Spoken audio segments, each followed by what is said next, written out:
Chapter 22 of Journey to the West. In vernacular, the Tathagata cleverly knows the true and false Monkey King. The four masters and apprentices walked in the mountains for a whole day. It was getting dark and there was not a single house in sight.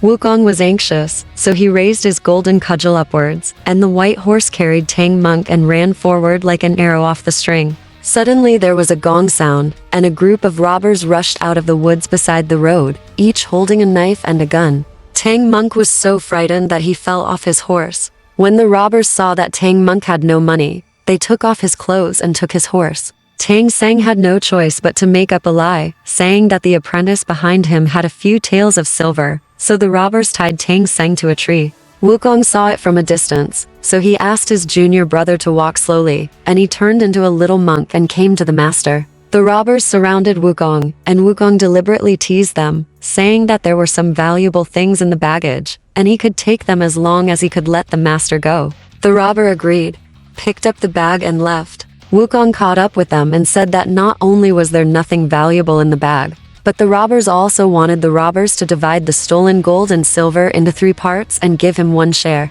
The robbers were very angry. They raised their whips and wooden sticks and hit Wukong on the head. Wukong waited for the robbers to get tired of beating him, and said with a smile, "Hey, if you don't want to fight, then I will fight." After saying that, he took out the golden cudgel and shook it lightly, and the 2 robbers' brains suddenly shot out, scaring the others. "Throw the thing in your hand and run away." Upon seeing this, Tang Monk scolded Wukong again and asked Bajie to bury the 2 robbers and continue walking forward. After not walking far, I saw a farmhouse and went in to stay. The family's surname is Yang. The 2 elderly people are in their 70s and have a 6-year-old grandson. Tang Monk asked where his son was. The old man sighed and said that his son was a robber. In the middle of the night, Tang Seng's master and disciples all rested. Yang Laohan's son came back with a group of robbers. They were the same group Tang Seng met in the mountains. They saw the white horse and learned that Tang Seng and others lived here. They sharpened their swords and guns one by one, to avenge the death of their 2 companions.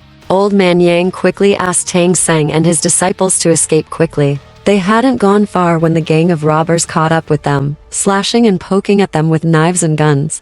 Wukong was afraid of hurting his master, so he swung the golden cudgel and immediately fell to the ground. Seeing that so many people had been killed, Tang Seng couldn't bear to watch anymore and ran westward on his horse, followed closely by Bajie and Sha Seng. Wukong found the body of old man Yang's son and stepped forward to cut off his head. Wukong came to see Tang Monk with his head raised. When Tang Monk saw the bloody human head, he was so frightened that he fell off his horse. He blamed Wukong for being too cruel and recited a tight curse to drive Sun Wukong back to Huaguo Mountain. Wukong begged, but Tang Monk refused to listen and kept chanting the tightening curse. The pain was so painful that Wukong had no choice but to agree to leave. Wukong stopped in the air and decided to go to the South China Sea to ask Guanyin Bodhisattva to intercede. After a while, Wukong came to Luoya Mountain, met with the Bodhisattva and told him about his master, driving him away.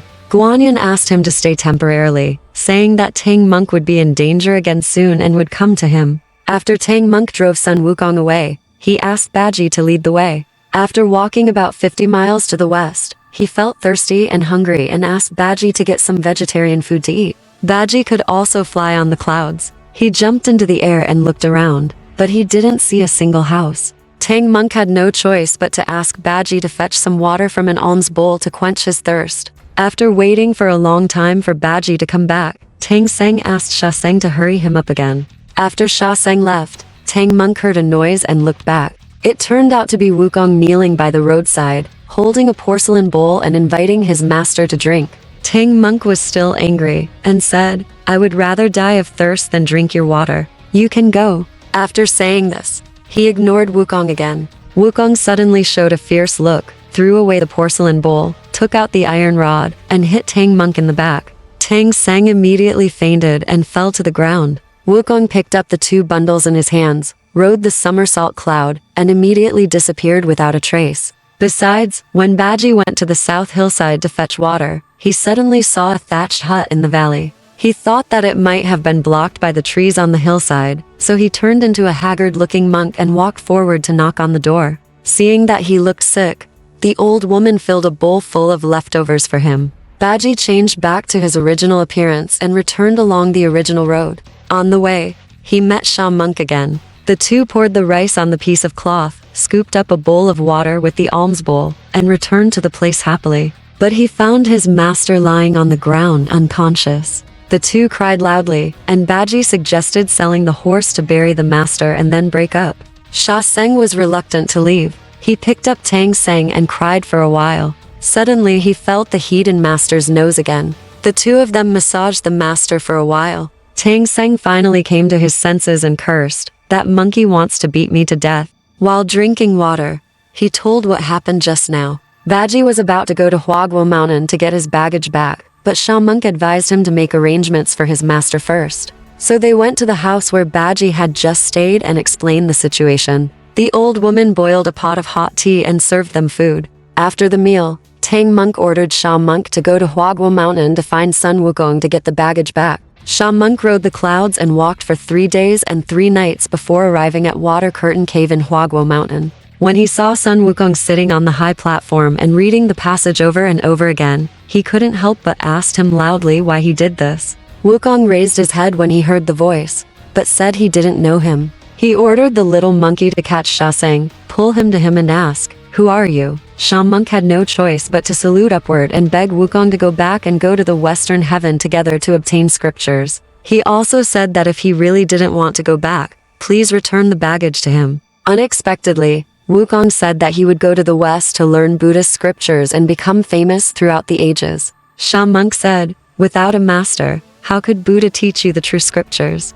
Wukong transformed into Tang Monk and his disciple. How could Sha Seng watch others pretend to be masters? He raised his magic wand and hit the fake Sha Monk. The fake Sha Monk couldn't dodge and fell to the ground dead. It turned out to be a monkey spirit. Wukong was so angry that he led the little monkeys to surround Sha Seng. Sha Monk broke out of the siege, escaped on a cloud, and went to complain to Guanyin Bodhisattva. Sha Monk rode a cloud and walked for a day and a night, and came to the Putuo Cliff in Luoya Mountain to worship Guanyin. He raised his head and was about to explain his purpose when he suddenly saw Wukong standing next to Guanyin. He shouted loudly and slapped Wukong on the face with his magic wand. Wukong didn't fight back and dodged sideways. Guanyin asked Sha Monk to stop and tell him what happened in detail. After hearing this, Guanyin told Sha Monk that Wukong had stayed here for 4 days and never left, let alone transformed into another Tang Monk and went to the West to learn Buddhist scriptures. Sha Monk didn't believe it and insisted on letting Wukong go to Huaguo Mountain with him.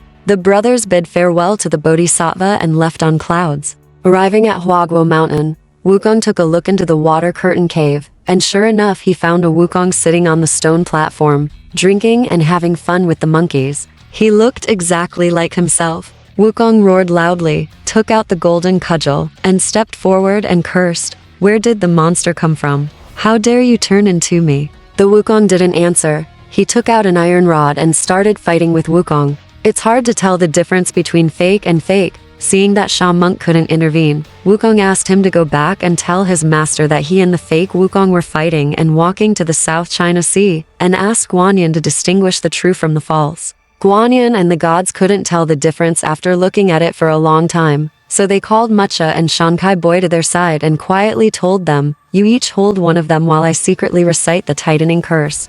The Bodhisattva secretly recited the mantra. Unexpectedly, the two Wukongs complained that they had a headache. They both rolled on the ground, holding their heads, and begged Guanyin Bodhisattva to stop chanting. Guanyin Bodhisattva did not recite, and the two of them grabbed each other and started fighting.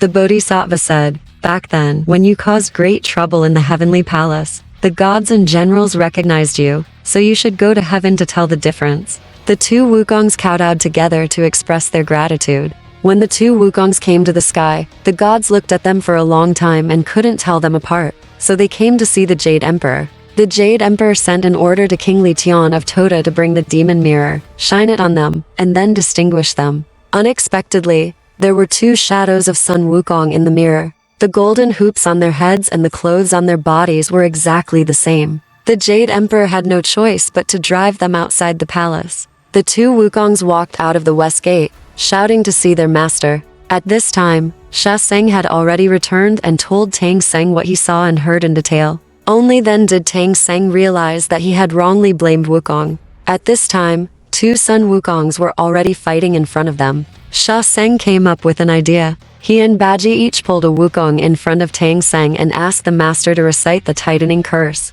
Whoever had a headache would be the real one. Tang Seng agreed. When Bajie and Sha Seng brought the two Wukongs over, and Tang Monk recited the tightening curse, they both cried out, "We have been fighting for so long, and you still have to recite the curse to punish us. Stop reciting it, stop reciting it." Tang Monk stopped reading, and they started fighting again, saying that they wanted to go to the King of Hell to distinguish the true from the false. When he came to Sun Luo Hall, he told the story of the matter and asked the King of Hell of the 10th Hall to distinguish the true from the false. Lord Yin asked the judge to check the Book of Life and Death, but he still couldn't tell the difference. At this time, Siddhagarbha Bodhisattva said, "Let me tell you to listen to distinguish the true from the false." Listening is a little beast lying under the sutra case of Siddhagarbha Bodhisattva. It can know everything that happens in the world. Following Siddhagarbha's order, Di lay on the ground and listened for a while in the courtyard of Sun Luo Hall. He then said to Siddhagarbha Bodhisattva, "Although I know which one is the monster, I can't tell it to my face, nor can I help catch the monster." Titting told Siddhagarbha that this monster had the same abilities as Wukong. If he told it to his face, the monster would definitely harass the palace and make the underworld uneasy. After hearing this, Siddhagarbha said to Wukong, "If you want to distinguish between true and false, you have to go to Lion Temple." So the two Wukong left the underworld, flew in the clouds and mist, walked and fought, and came to Lion Temple in the west. Under the lotus platform, the two Wukongs told the story again. None of the gods and immortals could distinguish it. Only Tathagata Buddha knew it and wanted to explain it clearly. Guanyin came and begged Tathagata to distinguish the true from the false. Tathagata laughed and said, "I think the fake Wukong is a six-eared macaque." When the fake Wukong saw Tathagata Buddha telling his origin, he was frightened and turned around to run away. When the gods saw that he was about to escape, they all surrounded him. The macaque was so frightened that it became weak, turned into a bee, and flew upwards. Tathagata Buddha threw out the golden bowl, which happened to cover the bees, and fell down. Everyone didn't know it and thought the monster had escaped. Tathagata smiled and said, "The monster didn't escape. It was pressed under the alms bowl by me." Everyone stepped forward and opened the alms bowl. It was really a six-eared macaque. Wukong couldn't help it and beat him to death with a stick. Tathagata felt it was a pity, and kept saying, "Good, good." Then, he asked Guanyin to accompany Wukong to see Tang Monk, asking Tang Monk to take Wukong in. So Guanyin took Wukong on the clouds and left Lion Temple. Not long after, they came to the thatched house in the valley. After the Bodhisattva told Tang Monk how to get rid of the demon, he said, "There are many dangers on your journey. Only Wukong can protect you. Can you reach the west?" Tang Monk had just thanked Guanyin, and Bajie also came back from Huaguo Mountain with his baggage and told everyone that he had the fake Tang Monk and the fake Bajie have been beaten to death. Alright, this part of the story ends here. Want to know what happened next? Let's listen to the breakdown next time.